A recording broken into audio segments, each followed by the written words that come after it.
Hey everyone, if you are still waiting for your Pi migration and feeling stuck, don't worry, I've got you covered. In this video, I'll walk you through the exact steps to speed up your migration and secure your Pi coins. Let's dive in. First things first, two-factor authentication. If you haven't set this up, now is the time.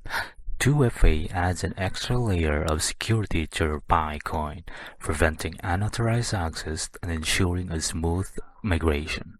Make sure you activate it before moving forward.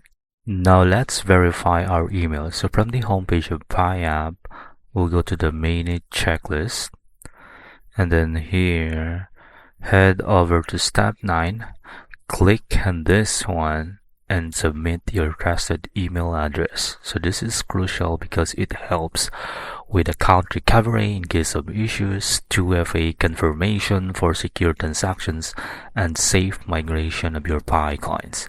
So don't risk losing access. Use an email you trust. Next up, the liveness check. This step verifies that you're a real person and ensures a secure migration process. If you have done KYC before, this will feel familiar. Just follow the prompts, and once it is completed, you'll be one step closer to migrating your Pi. So now let's double check everything before starting the migration.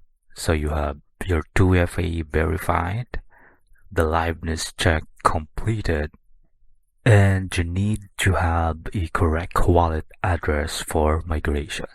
So double check these steps. This ensures a smooth and hassle-free migration process.